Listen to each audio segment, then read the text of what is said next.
کیا تم نے اپنی آنکھوں سے دیکھا کہ اس فلاحی ادارے نے تمہارے نام کی قربانی کر دی ہے؟ تم تو پیسے دے کر آگے ہو کہ انہوں نے قربانی کر دی ہے اور تم نے پیسے فلاحی کام پر دیے۔ اداروں کو پیسے دینا یہ قربانی کا واجب اور قرض بندے کے سر پر بالکل ویسے کا ویسے باقی رہتا، وہ ادا نہیں ہوتا جب تک کہ جانور کی گردن پر چھری نہ چل جائے۔ کسی کا 1 روپے بندہ غلط انداز میں کھا جائے اس کا حساب دینا مشکل ہے، اور تم تو لوگوں کی قربانیوں کو ہضم کرتے جا رہے۔ مجھے تکلیف ہوتی ہے کہ جانور کی گردن پر چھری چلے اور میری وجہ سے چلے، تو یہ تکلیف مجھ سے برداشت نہیں ہوتی۔ میں نرم دل کا مالک ہوں، یہ چیز مجھے بڑی تکلیف دیتی ہے کہ میری وجہ سے کسی جانور کو اتنی اذیت پہنچے اور اس کی گردن پر چھری چلے۔ جب اونٹوں نے سرکار کے ہاتھ میں چھری دیکھی، اونٹوں نے دوڑ لگا دی، سرکار سے نہیں بھاگے، سرکار کی طرف بھاگے۔ فضول خرچ کرنے کی بات آئے تو ہمارا ہاتھ رکتا نہیں ہے، اور قربانی کی بات آئے تو ہم سارے ہیلے حاجتیں اور سارا کچھ اکٹھا کر کے سامنے رکھ کے بیٹھ جاتے۔ ان لوگوں نے پھر شور ڈال دیا کہ نہیں جی وہ کٹے کی قربانی جائز نہیں۔ ہمارے ہاں جن جن کی چیزوں کی قربانی کا حکم ہے جو تمہارے بڑوں نے فتوے دیے ہیں، پھر ہم نے جب وہ پڑھ کے سنایا تو تمہارے لیے جینا مشکل ہو جانا کہ کٹے کی قربانی جائز نہیں، فلاں کی قربانی جائز نہیں۔ تم چھوڑو ساری قربانیوں کو، تم انڈے کی قربانی کرو، تم جا کے مرغے کی قربانی کرو، مرغی کی قربانی کرو۔ ملائکتہ یصلون علی النبی یا ایھا الذین آمنوا صلوا علیہ وسلموا تسلیما۔ صلاۃ و سلام علیک یا سیدی یا رسول اللہ وعلی آلک و صحابک یا سیدی یا حبیب اللہ۔ مولا صلی وسلم دائما ابدا علی حبیبک خیر الخلق کلہم منزہ عن شریک فی محاسنہ فجوہر الحسن فیہ غیر منقسم۔ یا اکرم الخلق ما لی من الوذ بہ سواک عند حلول الحادث الامام۔ محمد ذکرہ روح لانفسنا محمد شکرہ فرد علی الامام۔ محمد تاج رسول اللہ قاطبۃ محمد صادق الاقوال والکلم۔ یا رب صلی وسلم دائما ابدا علی حبیبک خیر الخلق کلہم۔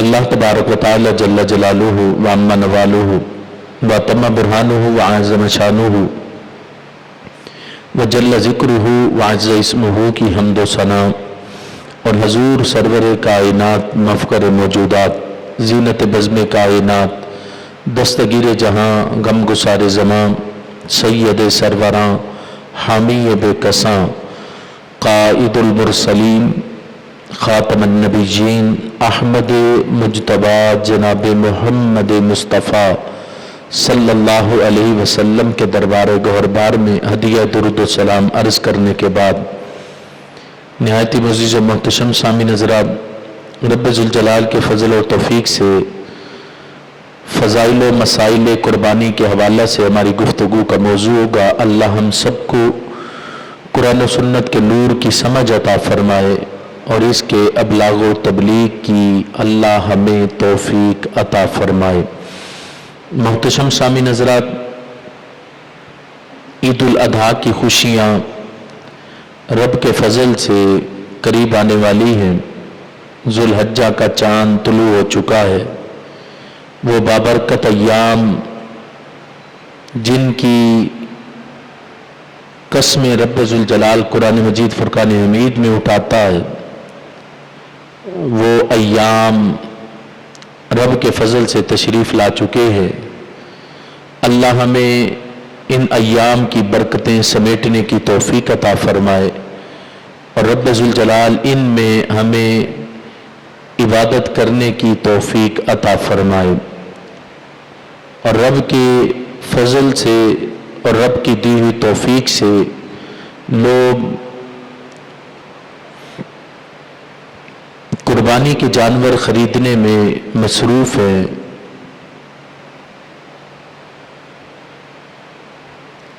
قربانی باعث برکت عمل ہے،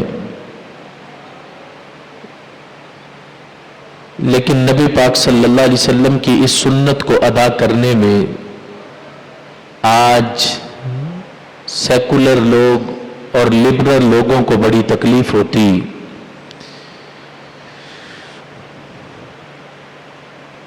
اور قربانی کرنے میں امت مسلمہ کو سب سے بڑھ کر اپنی نیتوں کو درست رکھنے کی ضرورت ہے. جب ایک جانور اتنے درد کو برداشت کرتا ہے اور ہماری خاطر کرتا ہے تو ہمیں چاہیے کہ ہم اس جانور کی گردن پر چھری چلانے سے پہلے اپنی نیت کو بھی درست کرے تاکہ اس جانور کی قربانی رب کی بارگاہ میں قبول ہو جائے. حضرت ابراہیم علیہ السلام کی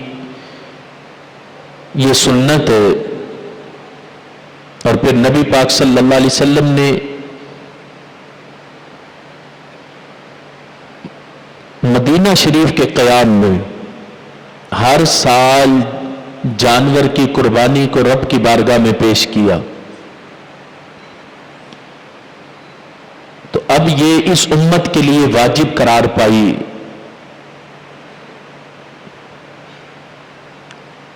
آج ہمارا بالخصوص یہ عمل دکھاوے کی نظر ہو جاتا اور مقابلے کی نظر ہو جاتا کہ وہ میرا پڑوسی وہ 1 لاکھ کا جانور لے کر آیا ہے تو میں نے 1.5 لاکھ کا جانور لینا. وہ 2 لاکھ کا لے کر آیا ہے تو میں نے 3 لاکھ کا جانور لینا.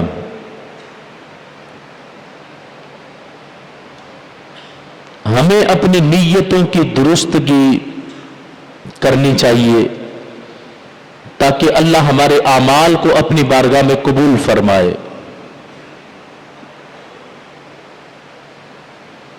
قرآن مجید فرقان حمید میں رب ذوالجلال نے فرمایا قل ان صلاتی ونسکی ومحیای ومماتی للہ رب العالمین.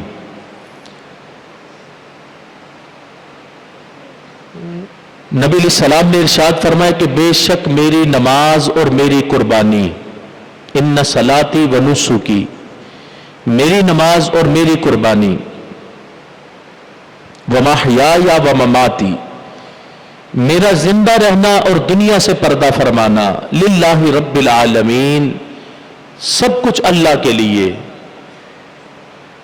تمام جہانوں کے پالنے والے رب کے لیے. یعنی یہ نیت کی درستگی اور اخلاص کی طرف نبی علیہ السلام نے توجہ ہماری عطا فرمائی کہ سب عمل ویسے ہی رب کے لیے لیکن خاص طور پر اس مقام پر 2 اعمال کو ذکر کیا گیا. ان صلاتی و نسکی میری نماز اور میری قربانی.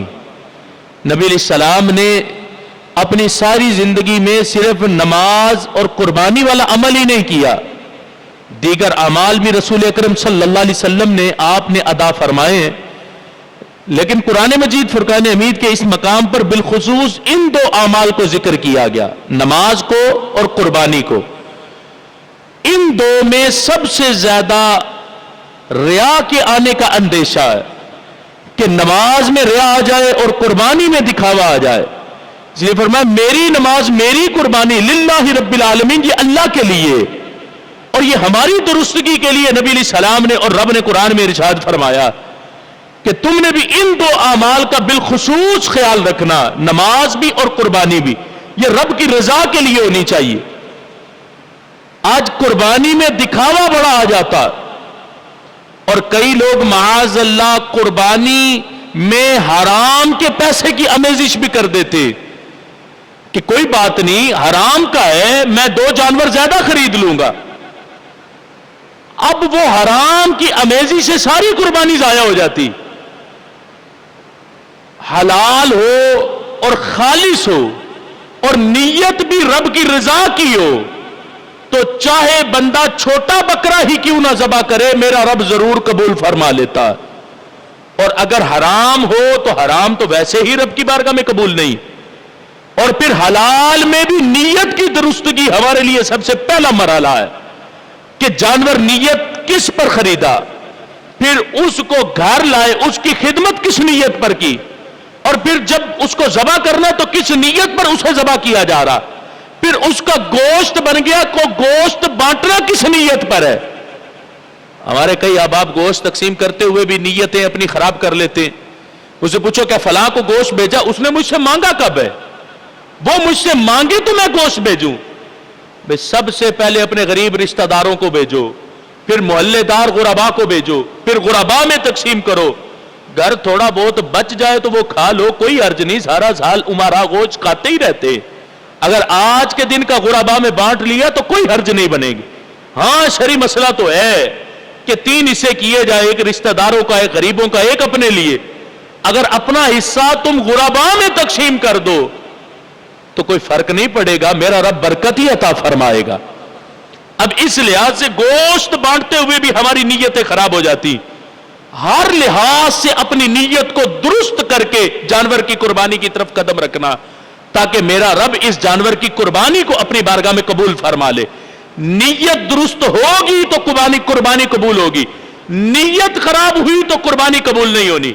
آج پھر کئی فلاحی ادارے اور کئی لوگ آج اپنی دکانیں کھول کے بیٹھے ہوئے، فلاحی اداروں کے دیکھ لیں کتنے بینرز آویزہ، فلاحی ادارے کتنے آج سرگرم ہیں۔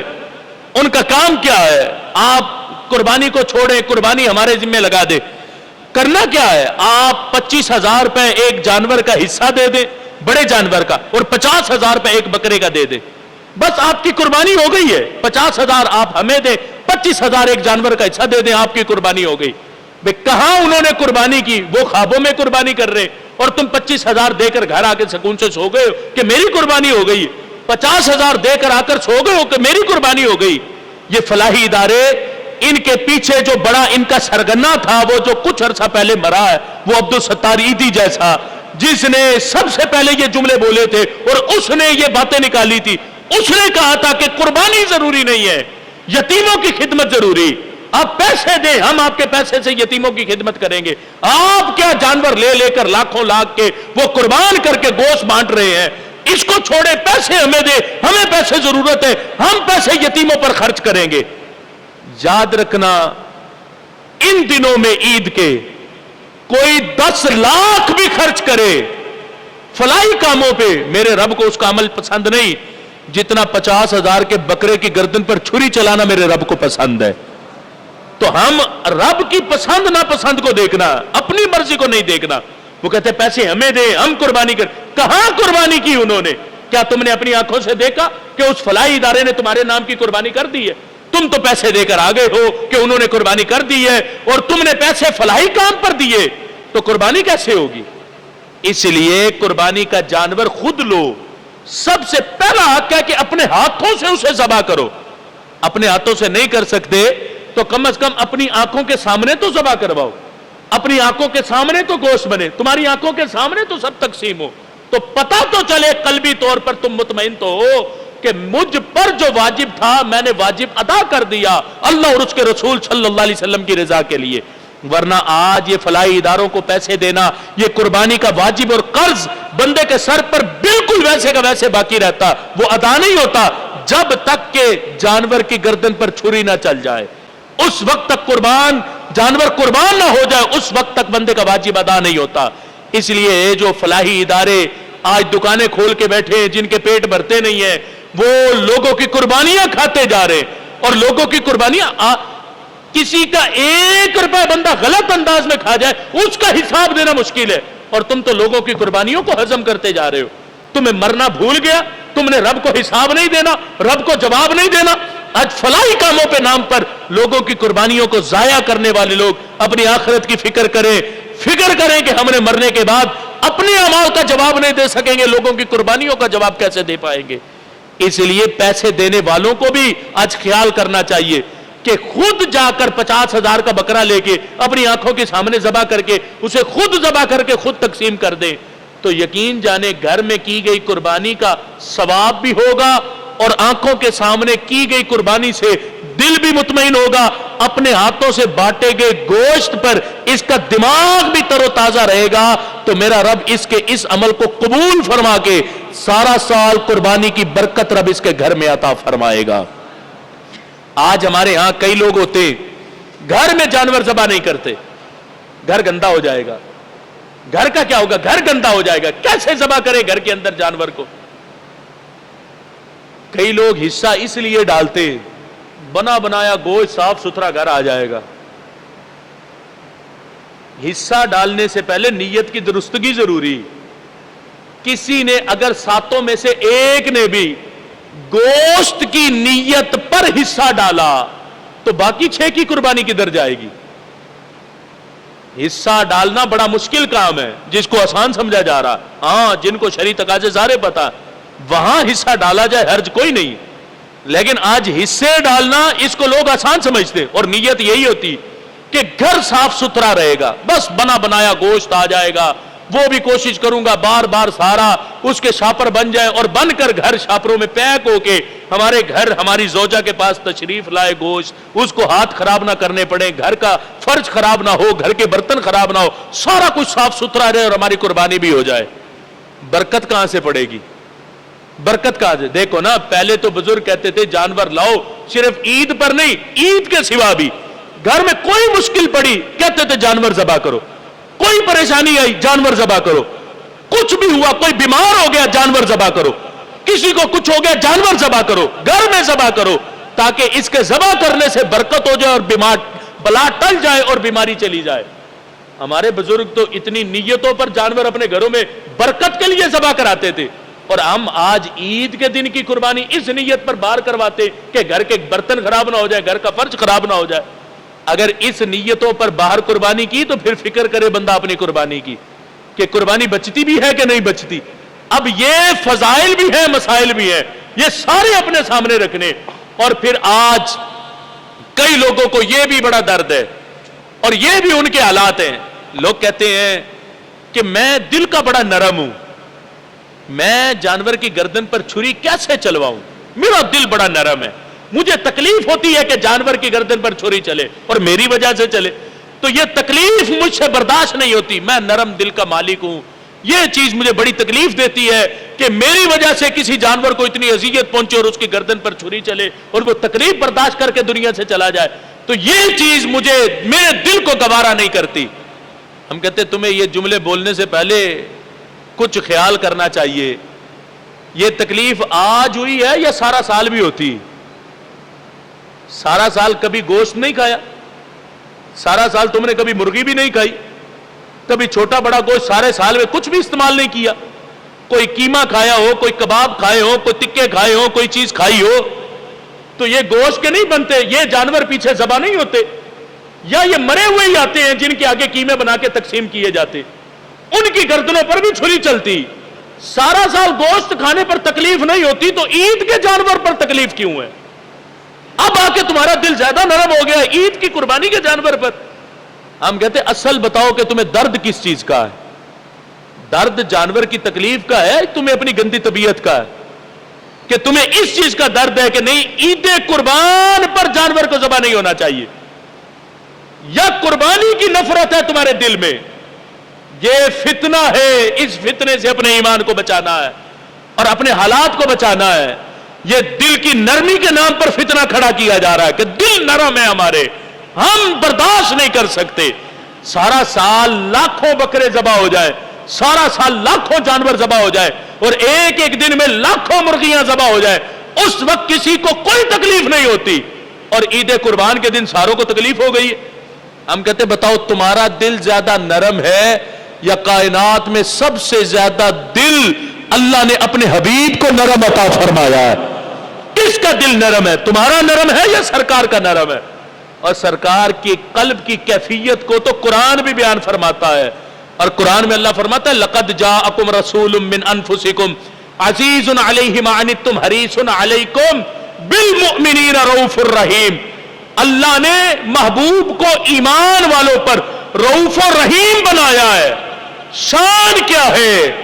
شان یہ ہے کہ کانٹا امتی کو مدینے میں چبھے اور ملتان میں چبھے تو تکلیف